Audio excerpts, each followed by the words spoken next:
the dollhouse.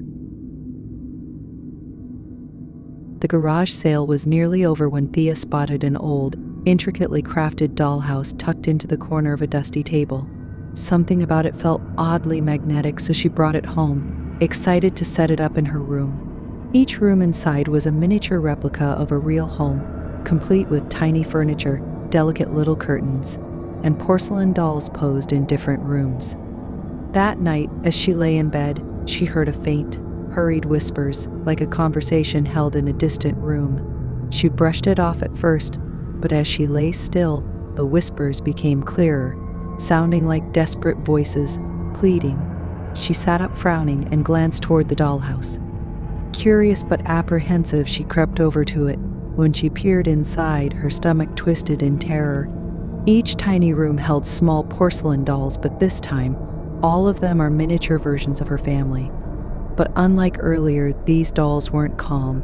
Their faces were twisted in silent horror, mouths open wide in screams, tiny hands raised as if trying to shield themselves from something unseen. She stumbled back, closing the door of the dollhouse, hoping it would make the whispers stop. But they only echoed, more insistent. She heard her own voice, whimpering, pleading for help, coming from within. Unable to stand it any longer, she opened the dollhouse once more, her hand trembling. The dolls were no longer screaming. They had shifted positions, all looking directly at her with wide, fear-filled eyes. Her miniature self sat in a tiny bed, curled up in terror, staring out at her as if she could see her. Then, a soft chuckle echoed from somewhere behind her, and she whipped around, but no one was there. The whispering turned into faint chanting, words she couldn't understand.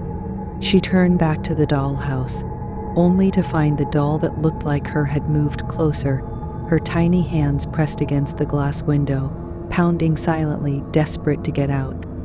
Suddenly, the room's light flickered, casting dark, shifting shadows around her. In the dim glow, she noticed something horrifying. The real bedroom around her was slowly starting to resemble the dollhouse itself, shrinking, walls closing in tighter and tighter. And just before the lights went out completely, she felt her arms grow rigid, her mouth stretching into a silent scream, matching her tiny, terrified porcelain reflection.